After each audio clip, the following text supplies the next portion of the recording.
This is the newsroom for Monday, May 3rd, 2021. We're broadcasting to you on E1, Scar TV, NTN, and Tarzi TV in Bartica. In the headlines, Guyana records more than 100 COVID-19 deaths in just 2 months as 4 more persons die in 1 day. Police are on the hunt for a man who tried to set the family home of wanted murder suspect Shaquan Allen on fire.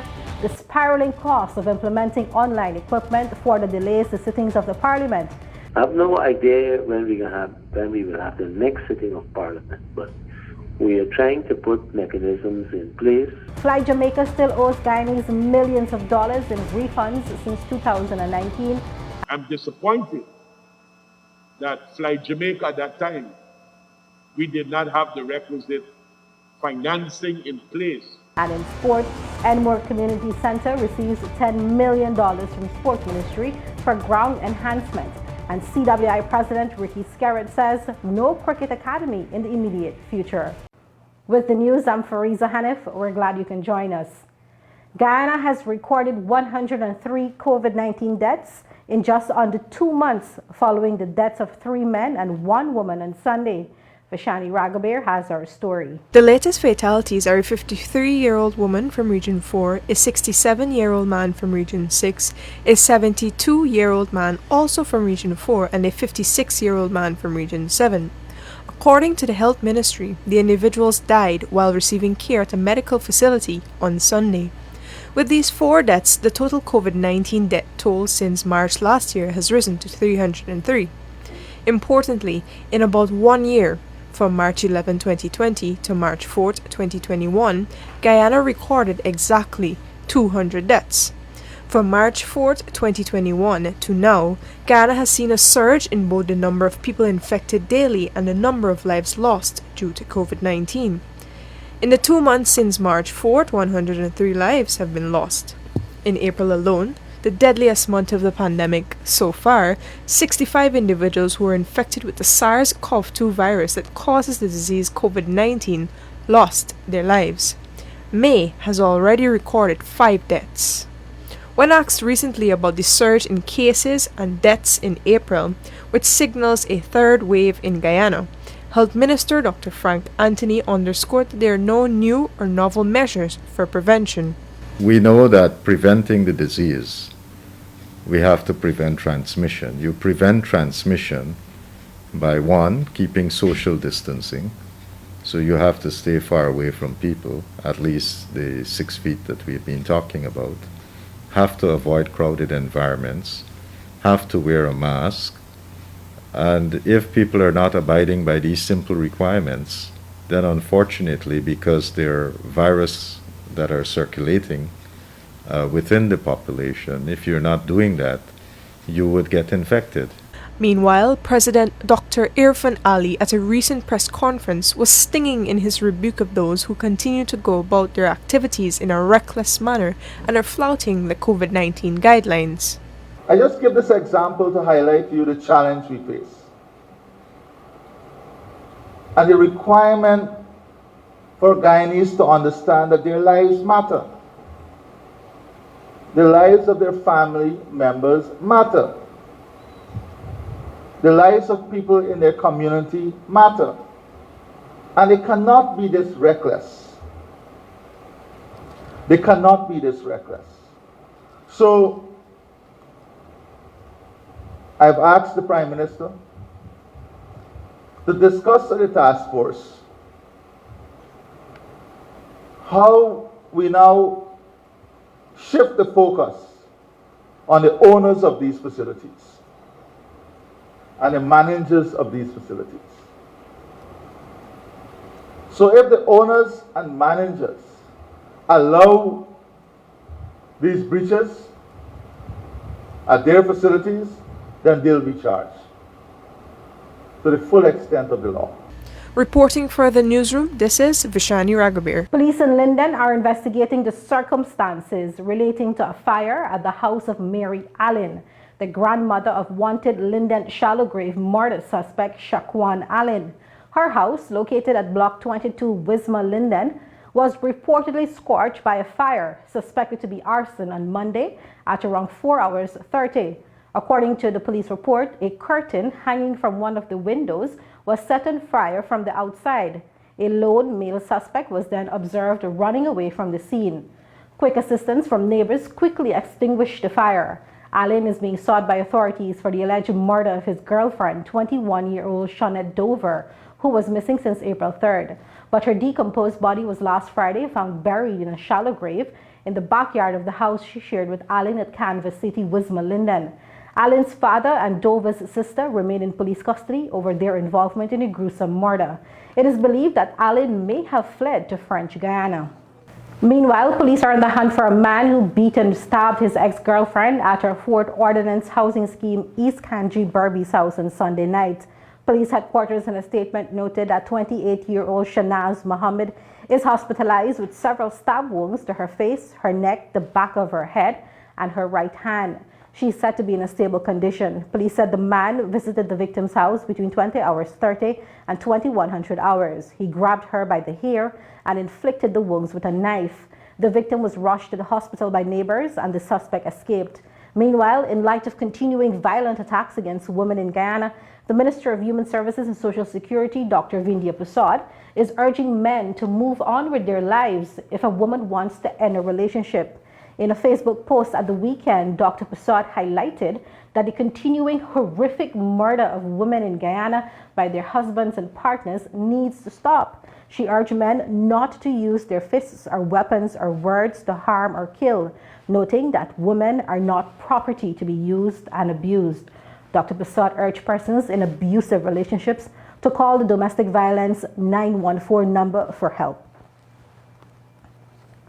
2 weeks after he suspended all meetings of parliamentary committees and subcommittees at the parliament buildings, which are promised to give approval for virtual meetings, Speaker of the National Assembly Mansour Nadir on Monday said that the spiraling costs to set up the online platform have further delayed those meetings. Here's Kurt Campbell. Speaking with the newsroom by telephone moments after wrapping up a meeting with Clerk of the National Assembly Sherlock Isaacs on the issue of virtual parliamentary meetings, Speaker of the National Assembly Mansour Nadir said he is still committed to going ahead with the pilot project.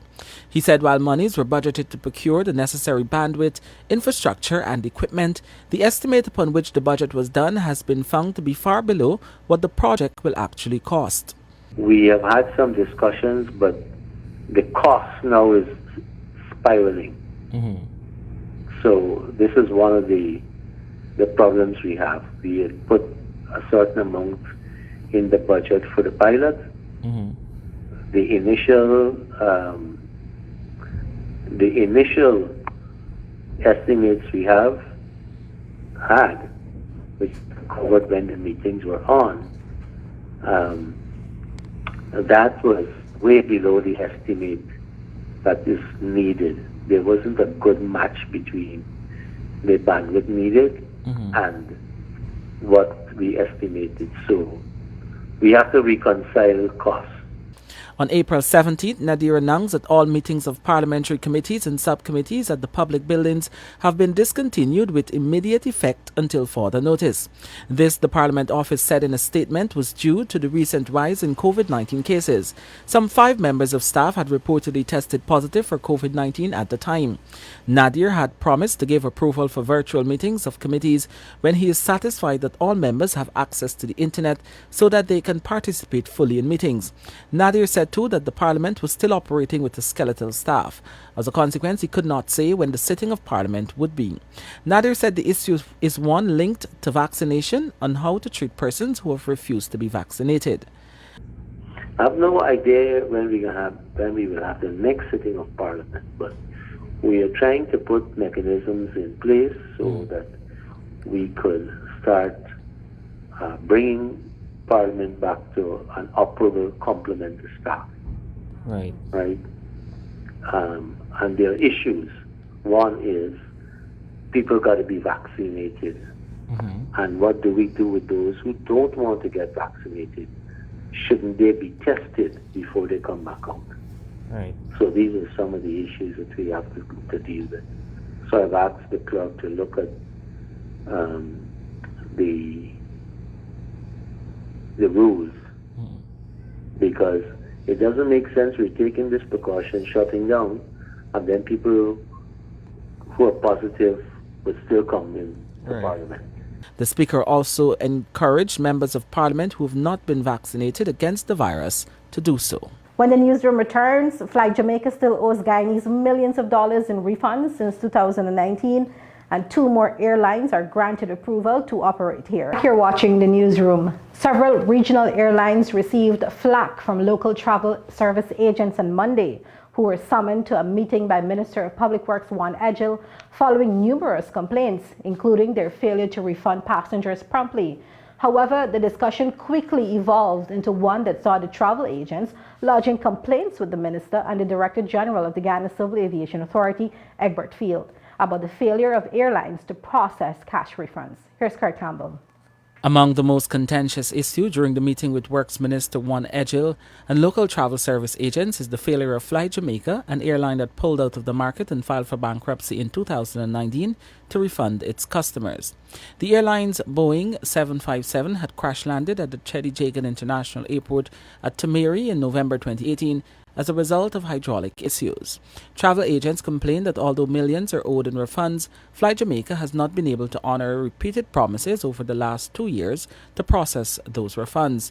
Luana Falconer from Frandec Travel was the first to raise the issue surrounding Fly Jamaica, as she asked for the government's intervention to help against daily abuses from customers who remain affected.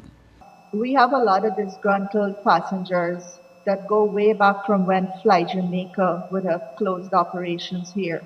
Those refunds are still outstanding. So when we speak of refunds, passengers are complaining not about a recent issue because of the pandemic, but it goes way back. And I am not sure if these airlines were bonded, that the government can make a decision to utilize the bond to allow us to refund our passengers, which we have LIAT, which is the most recent one, but since March 2019, Fly Jamaica is out of operation.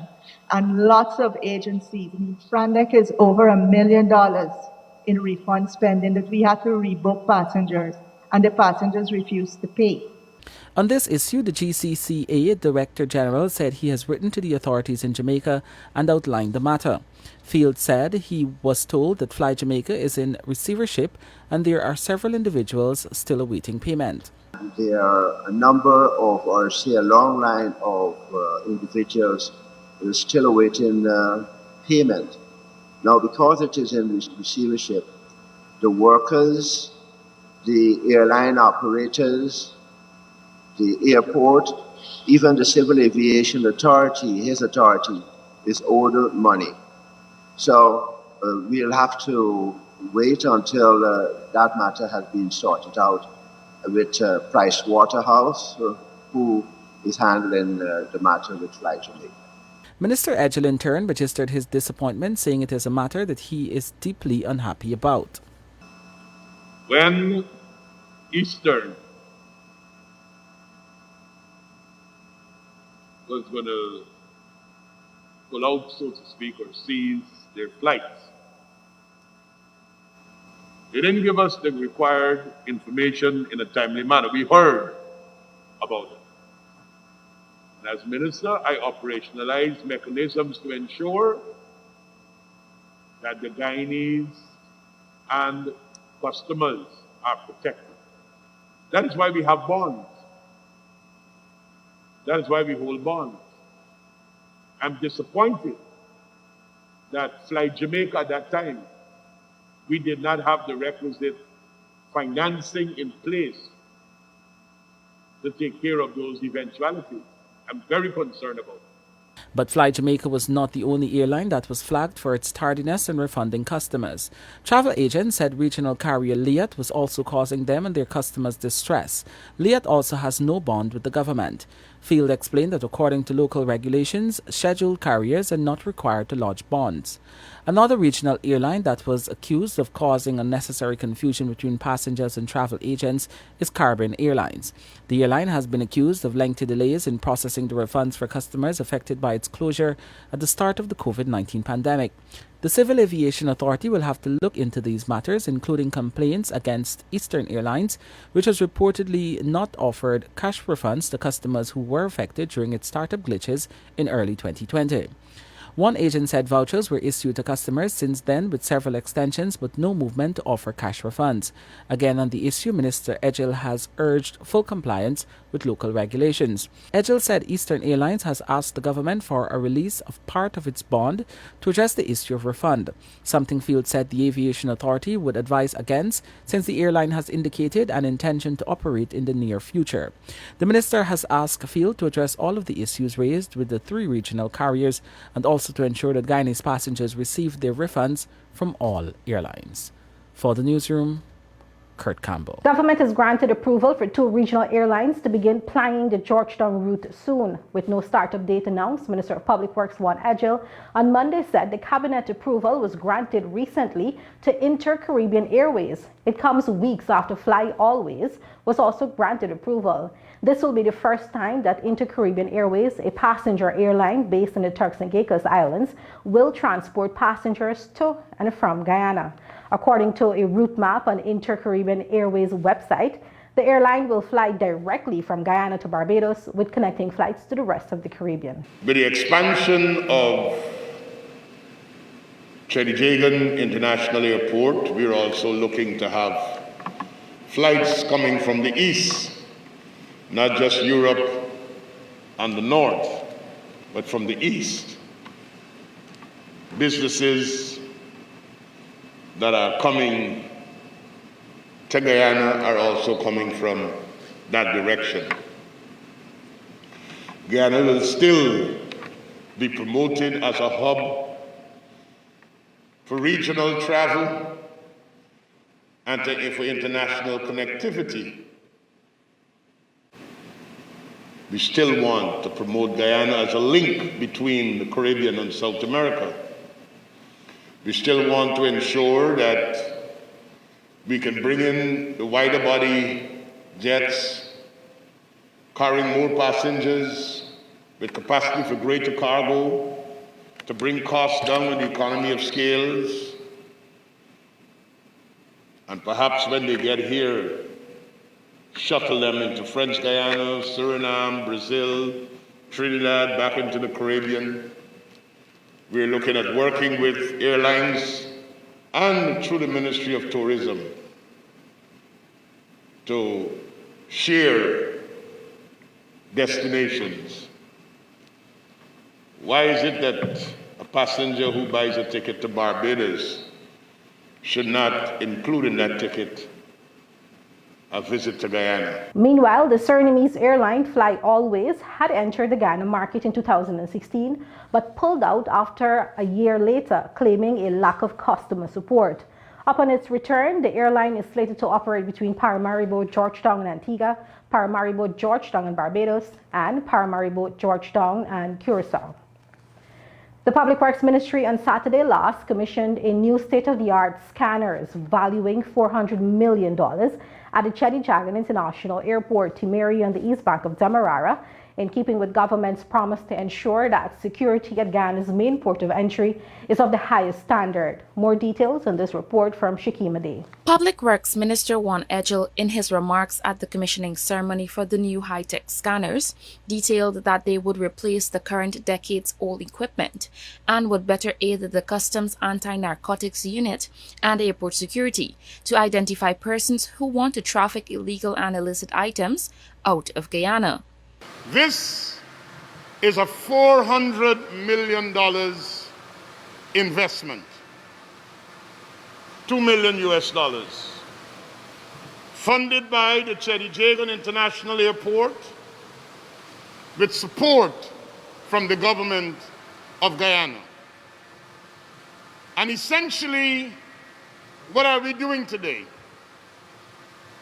We are removing equipment that is almost 60 years old. In one instance, and putting in new modern equipment. And let me explain to you how this will make a big difference. Number one, the screening of passengers will be greatly expedited with greater imaging. There are cameras that will be able to have facial recognition as well as number plate recognition. You know, sometimes, Mr. Commissioner, when there's a drug bust at the airport, you may very well want footage to see who dropped that passenger off, which vehicle dropped that passenger off. With the kind of technology and equipment that we're having, we'll be able to get that kind of information. Passengers who are traveling with the kind of equipment that we have and its capacity to screen efficiently will be subject to less physical handling by staff, because you will be able to be screened in a highly advanced manner that all of the necessary patting and feeling and that even led to some court cases in other jurisdictions will be avoided here in Guyana. Meanwhile, Chairman of CJIA's Board of Directors Sanjeev Datadin relayed that the airport intends to provide safe and secure service to inbound and outgoing passengers utilizing the port. Of course, is an improvement in security, in the security service that we provide to the public, and the security equipment that better allows us to provide that service to the public. It is part of an overall process that the airport is trying its very best. We have some construction, we know there are challenges with that, but it doesn't mean that we can't provide a service to the traveling public that is of a standard that would be satisfactory. It is our aim in every aspect, not only in security, to provide a service that is fair and comfortable. We're working towards that. We know that there are challenges. We know not every day is perfect, but so far we've been able to provide a service to you that is satisfactory in general. One of the scanners, a CTX 5800 checked luggage scanner, quickly identifies threats in checked baggage. The scanner, which is Transportation Security Administration TSA certified, costs $290 million. The other machine, the CTX 5800 computer tomography-based system, uses a single X-ray generator to provide high-resolution 3D images to quickly and accurately identify threats, making it ideal for airports. It can be fully integrated into a baggage handling system and offers networking solutions to link up multiple scanners for efficient image distribution and system monitoring among operators. The new machines have automatic detection capabilities and will allow the screener to manipulate and further examine anomalies detected in passenger luggage. It should also be noted that the Airport Corporation is currently in the process of procuring body cameras for its security staff and bottle scanners for liquids to allow passengers to take liquids through the main checkpoint. For the Newsroom, I am Shakima Day. You're watching the Newsroom. The rollout of the COVID-19 vaccines in Region 10, Upper Demerara Berbice, has begun increasing, with 119 individuals receiving the first jab of one of the COVID-19 vaccines on Sunday. This was highlighted by Minister of Health Dr. Frank Anthony on Monday during his daily COVID-19 briefing. While most regions now would have accounted for maybe 30% or so of their adult population getting the first dose of the vaccine, what we have noticed in Linden is that there are about 8.6% of the adult population who have received their first dose. So we wanted to go up there and to encourage people to get their vaccines. We were able to visit a number of the vaccination sites that we had, trying to encourage people to get their vaccines. Yesterday we had 11 sites that were up and running, and we did a lot of work talking to people. So we ended up at the end of yesterday with 119 persons taking their first dose, and I think that's a positive step. This has been the highest so far in the region where people came out and take their vaccines, and we'll continue to encourage persons to come out and get their vaccines. As a government, we all want to encourage everyone to take their vaccines, and if we are going to get to herd immunity, it would mean that most of the adult population in Guyana would have to take their vaccine.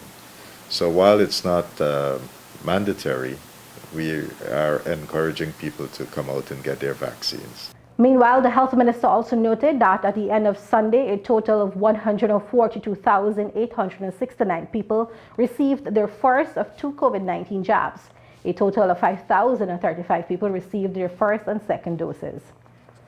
We tell you now that Senior Minister with the responsibility for finance, Dr. Ashni Singh, has lauded the Education Ministry's Guyana Online Learning Academy Goal Initiative, which has now made its way to Albion Quarantine in Region 6.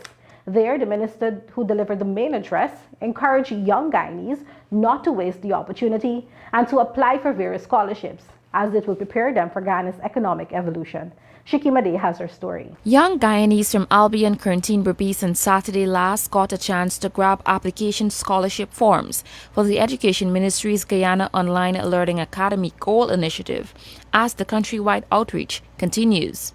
At Albion's launch, Dr. Ashni Singh deemed the initiative a historic one in Guyana's educational landscape. The minister said that as the country continues to progress, there will be rapid economic growth, investment in new sectors of the economy, investment in new industries, and resource creation in existing industries, all of which Guyanese can benefit from by preparing themselves through goal. We want to make sure that each and every Guyanese citizen is equipped with appropriate and relevant skills, not only to participate in, but to contribute to the exciting economic transformation that is about to be unfolded. And we don't see this transformation being concentrated only in one part of Guyana. We don't see this transformation being concentrated only in Georgetown, or only in Demerara, or only in the major urban centers, the main towns. We see this exciting transformation reaching every county, every region, every town, and every village. Further, Dr. Singh relayed to the gathering of mostly youths that the initiative can also serve as an avenue of developing their communities. This is why we're focusing on not only investing in infrastructure throughout our country, not only in trying to attract investment to every region of our country, but in ensuring that the people of every region, that the people of Guyana in every region are equipped with the relevant skills to participate in this transformation. The government's goal initiative is part of its 2020 manifesto promise to improve access to education at every level, from nursery to university. Goal aims to expand the middle and upper class category of the population through enhancement of access to tertiary education that will support manpower requirements of both the private and public sectors by the year 2025. Shiki Made for the Newsroom. When the Newsroom returns, the financial, weather and bridge reports along with sport news with Avinash Ramzan. That's it for me, Fariza Hanif. Take care and stay safe.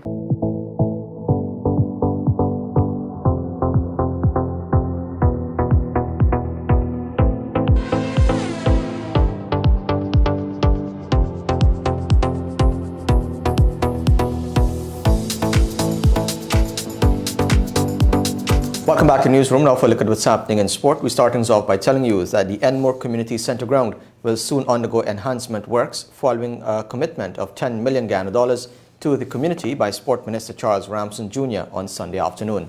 More in this report. Minister Ramson Jr., who has been on an intense drive to push the ministry's ground enhancement initiative, made a stop at the East Coast Demerara ground, where he delivered the news to members of the Centre Council, NDC representatives and residents of the community. It was the minister's second visit to the ground, following an initial one in December when a needs assessment was conducted. Among the potential upgrades discussed during the hour-long interaction were quality covers for the cricket pitch, a motorized roller, lighting towers to facilitate night activities, and improvement on the existing washroom facilities. The minister was given a tour of the venue, which has over the years hosted regional first class and 50-over games, as well as the National Schools Athletics Cycling and Swimming Championship and matches in the Kashif and Shanghai year-end football tournament. Ramson Jr. lauded the executives of the club for maintaining the immaculate condition of the outfield and urged them to deliberate over the priority areas of focus now that they have a sum to work with. During the interaction, one member of the Centre Council questioned whether the disbursement of funds would come with any strings attached, to which Ramson Jr. responded. Just so that you know, I mean, I don't know where the question is coming from, but I've been giving money to a lot of grounds all across the country. So I'm not, I don't work for a string factory. I'm not interested in strings. You know, I've got a job to do. Right? My job is to make sure that community grounds are used in the best interest of the community. End of story. Just last week, East Coast Demerara Community Grounds in Buxton, Enterprise and Success received an allocation of 10 million Guyana dollars each by the Ministry of Culture, Youth and Sport for enhancement works. Community grounds at Rose Hall, Kanji, Port Morant and Line Path in Berbice also benefited from similar disbursements. In February this year, Finance Minister Dr. Ashni Singh announced the largest budget ever for sport in Guyana, $1.5 billion, to facilitate development programs throughout the country. Of the overall amount, $915.5 million is allocated for the improvement of community grounds countrywide to expand their use as parks and create premium, multi-purpose sporting facilities of international standards in regions 2, 6 and 10. Other improvements include the installation of lights on the community grounds, laying of synthetic materials at the athletics tracks in New Amsterdam and Wisma, and the upgrading of other sport facilities. Now, Cricket West Indies President Ricky Skerritt has indicated that there will be no academy in the immediate future, but the numerous high-performance programs they are hosting are filling that void. Akim Green reports. In 2010, the then West Indies Cricket Board, under the leadership of Julian Hunt, started the Sagicor High Performance Centre, which was based at the 3Ws Oval at the University of West Indies Cayville campus, Barbados.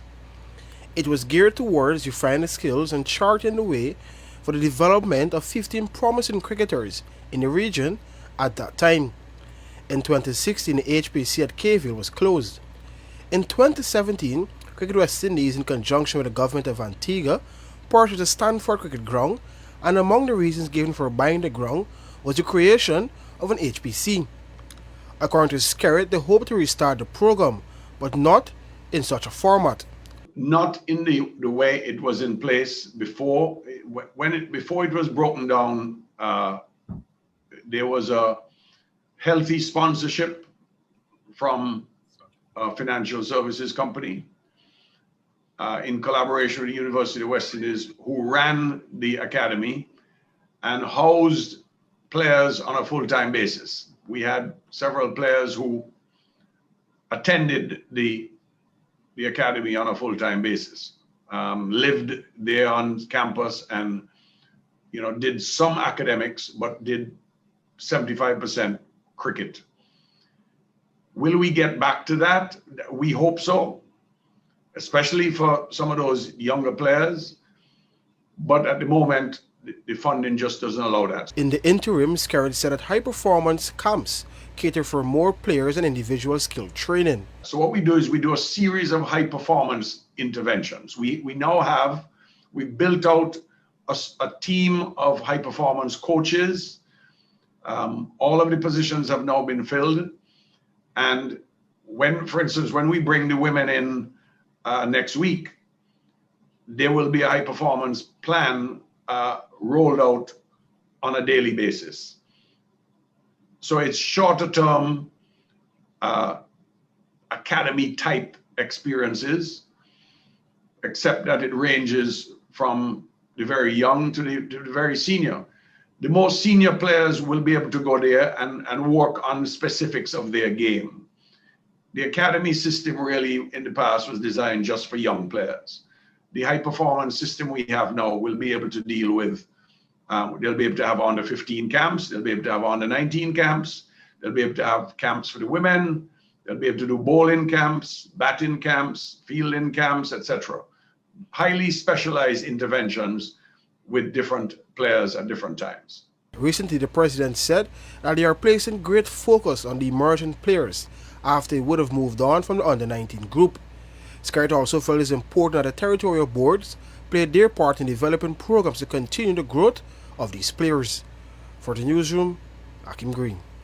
Meanwhile, technocrat member of the Guyana Cricket Board, Anil Bihari, has indicated that he wants to ensure there is cricket at all age groups in all of the 3 counties and that there are national playoffs which give further exposure to players. Bihari made this disclosure in a recent interview with Newsroom Sport. So the plan is initially to assist the counties to run their own tournaments. Like I said, Borbies run on the 15 tournament, Demerara, Essequibo, with the same playing conditions, the same level. Probably the top 4 from Borbies, the top 4 from Demerara because of the numbers, and probably the top 2 from Essequibo, reaching a national playoff. I don't know if you can remember the Shapoji Palunji T20 tournament. That's how it was played, where the top teams from each county clash in a national playoff. So that is what I want to see. So it means that we have to get sponsorship for that after the county finish their process. On the 15, on the 17, all levels. Because that's where the cream of the crop is going to come forward. Because the players will have a chance to showcase their talent at a national level. And cricket must be played in all counties. Under 19 cricket must be played in Essequibo. Under 19 cricket must play in Borbies. Under 19 cricket must play in Demerara. And I would even go as far to say that when an inter-county tournament is completed, before it's completed, there must be a final. And the final, the previous winner should host the final. If Borbies is the defending champion or Demerara is the defending champion, the format should decide 2 finalists, and it must be held in the county that was the last winner. Of course, if you start, you got to get a 4-side winner, so we probably got played in Joshua because of convenience. Well, if you imagine that Essequibo win the inter-county tournament, whatever happens, as in the next final, it will be played in Essequibo. And that would give an opportunity to spread the game into the rural areas. And when you move around a lot, when you go to the rural areas and watch cricket, the number of people go to just see a scrubby match in the villages. And when you do that, you encourage other players to come on board. You encourage parents to encourage their kids to come on board and play the game. Some golf news now. Lusiknan resident Naro Ganpat on Saturday emerged top of a large field of golfers to win the Massey Motors sponsored medal play golf tournament at Lusiknan Golf Course, East Coast, Demerara. More in this report. A total of 44 golfers participated in the 18-hole tournament, and when they ended with the sun setting in the distance, it was Ganpat and the experienced Gaiden who were locked on the same net score of 67. On the countback, Ganpat, playing off a handicap of 9, was adjudged the winner, with Gaiden claiming second, playing off an 11 handicap. Ganpat recorded a gross of 76 and Gaiden 78. Naresh Sarwan, playing off a handicap of 16, finished third with net 68 and gross 84.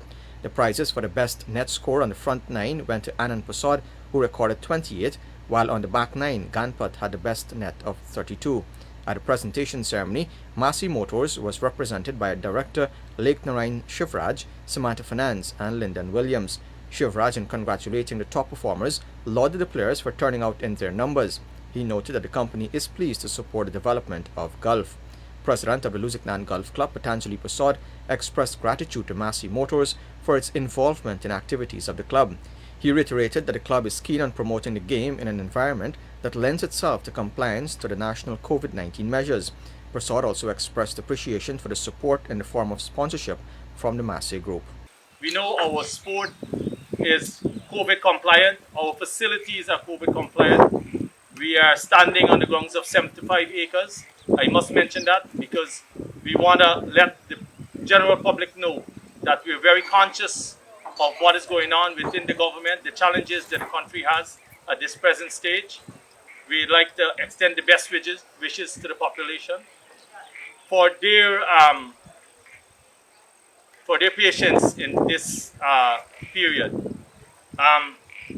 Generally, we'd like to thank them as a group for extending this patronage to us. This sponsorship is very heartwarming.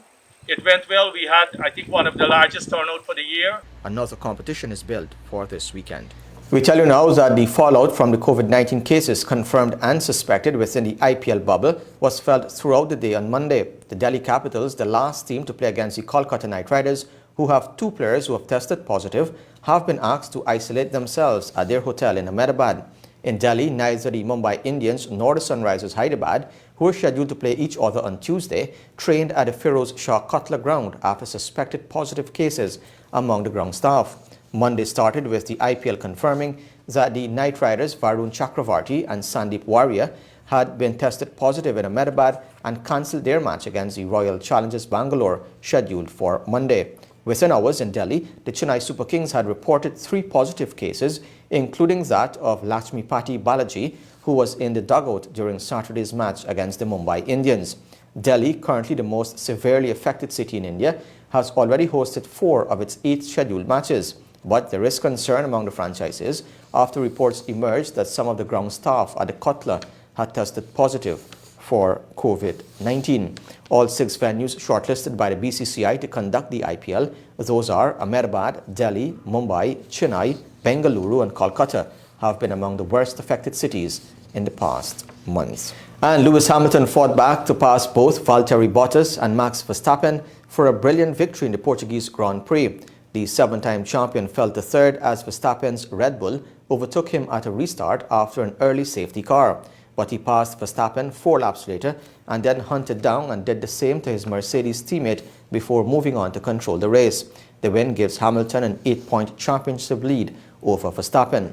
It was a statement race for Hamilton, who has moved now to 97 career Grand Prix victories and a clear demonstration of his unquenched desire to secure a world record 8th world title this year. And with that, we've come to the end of the news for this evening. Of course, you can find updates on these and other stories on our website, Newsroom.gy, our Facebook page and Instagram. On behalf of the entire news team, my name is Avinash Ramzan. Thanks for watching. Be safe. See you next time.